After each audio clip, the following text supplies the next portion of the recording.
Welcome to my channel. आज video रे तुम मानकर नवम श्रेणी संस्कृत बहिर अनुच्छेद विभाग षष्ठ अनुच्छेद टी पढ़ा बुझा और यार प्रश्नोत्तर गुड़िक आलोचना करने। प्रथम पढ़ी नेबा श्रीमद् भगवत गीता वस्तुतः महाभारत अंश अस्ति।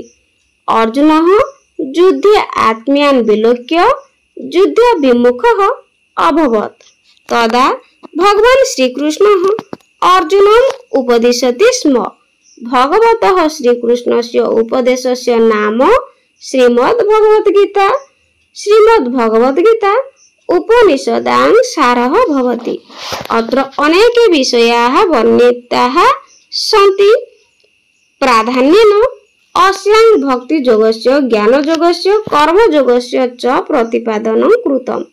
अत्र भगवद्गीतायां भक्ति ज्ञान कर्मयोगानां त्रिवेणी प्रभवन्ति। अतः प्रसिद्धं कथनं वर्तते।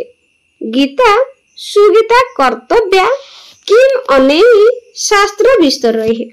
प्रत्येकं मानवः सुखं कामयते। सुखं प्राप्तुं त्रयः मार्गाः निर्दिष्टाः सन्ति। भक्तिः ज्ञानं कर्म च। अतः भक्तः ज्ञानी कर्मशीलः प्रत्येकं मानवः श्रीमद् भगवद गीतायाः अध्ययनेन कल्याणं कर्तुं शक्नोति। एषु त्रिषु मार्गेषु अपि कर्मयोगः आधुनिक युगे सुतरां कल्याणं करोति। कर्मयोगः जीवने संघर्षस्य उपदेशं प्रयच्छन्ति। कर्म मानवस्य धर्म। परं कर्म तदेव कल्याणकरं यस्मिन् फलस्य इच्छा न भवेत्। भगवान श्रीकृष्णः स्पष्टम् उक्तवान् कर्मण्येवाधिकारस्ते मा फलेषु कदाचन। वर्तमान एहार अर्थ जानिनेबा ओडिया अर्थ गुड़िक जानिनेबा। श्रीमद् भगवत गीता वस्तुतः महाभारतस्य अंशः अस्ति। वास्तविक श्रीमद् भगवत गीता महाभारतर अंश अटे। अर्जुन युद्धे आत्म्यान् विलोक्य युद्ध विमुख अभवत्। अर्जुन युद्धरे आत्मीय मानकु देखि युद्ध विमुख हेले। तदा भगवान श्रीकृष्ण सेतेबेले भगवान श्रीकृष्ण अर्जुन को उपदिशति स्म। उपदेश देले। भगवतः श्रीकृष्णस्य उपदेशस्य नाम श्रीमद् भगवत गीता। भगवान श्रीकृष्णकर उपदेशर नाम श्रीमद् भगवत गीता अटे। श्रीमद् भगवत गीता उपनिषदां सारः भवति। श्रीमद् भगवत गीता उपनिषद गुड़िकर सार अटे अर्थात मुख्य अटे बा सारांश अटे। अत्र अनेक विषयाः वर्णिताः सन्ति। एठारे अनेक विषय वर्णित होइछि। प्राधान्येन अस्यां भक्तियोगस्य ज्ञानयोगस्य कर्मयोगस्य च प्रतिपादनं कृतम्। प्रधानतः मुख्यतः एथिरे भक्तियोग ज्ञानयोग और कर्मयोगर प्रतिपादन करा जाइछि। अत्र भगवत गीतायां भक्ति ज्ञान कर्मयोगानां त्रिवेणी प्रभवति। एही भगवत गीता रे अत्र एठारे बा एही भगवत गीता रे भक्ति ज्ञान और कर्मयोग गुड़िकर त्रिवेणी बहु अछि। अतः प्रसिद्धं कथनं वर्तते। एणु प्रसिद्ध कथा रहिछि गीता सुगीता कर्तव्या किम अनेहि शास्त्र विस्तरैः।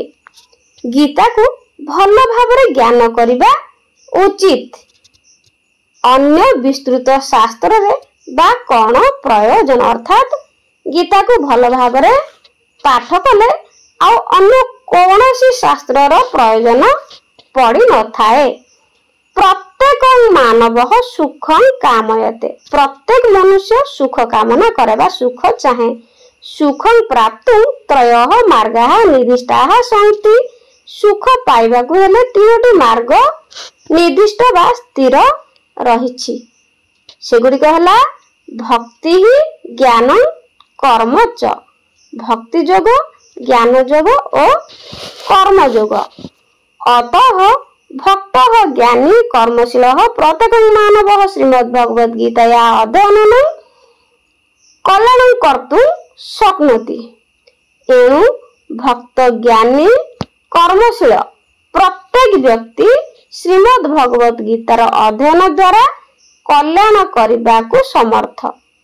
एषु त्रिषु मार्गेषु अपि कर्मयोग आधुनिक जुगे सुतरां कल्याण करोति। एई तीनोटी मार्गरे मध्य कर्मयोग आधुनिक जुगरे अतिशय कल्याण करिथाए। तेणु आधुनिक जुगरे कर्मयोगर प्राधान्य अतिशय अटे। कर्मयोग जीवन संघर्षस्य उपदेशं प्रयच्छन्ति। कर्मयोग जीवन संघर्षर उपदेश देइथाए। कर्म मानवस्य धर्म, कर्म मानवर धर्म अटे। परं कर्म तदेव कल्याणकरं यस्मिन् फलस्य इच्छा न भवेत्। किंतु सेही कर्म कल्याणकर होइथाए जेउथिरे फलर इच्छा न थाए। भगवान श्री कृष्ण स्पष्ट उक्तवान। भगवान श्री कृष्ण स्पष्ट कहिसंती कर्मण्येवाधिकारस्ते मा फलेषु कदाचन। तुमर कर्म करिबारे अधिकार अछि किंतु केबे हेले फलरे आशा रखिबो नाही। तुम माने भल कर्म करथिले भल फल ही पाइबो। तेणु श्री कृष्ण कहिसंती तुमर कर्म करिबार अधिकार अछि, तुमे कर्म करि चला किंतु केबे हेले फलरे आशा रख नाही। तो वर्तमान यार प्रश्न उत्तर गुड़िक आलोचना करने। 1 नंबर एकेन वाक्यन संस्कृत भाषाया मातृभाषाया बा उत्तरं लिखत। गोटे गोटे वाक्य मध्य संस्कृत भाषा बा मातृभाषा रे उत्तर लिखिबा।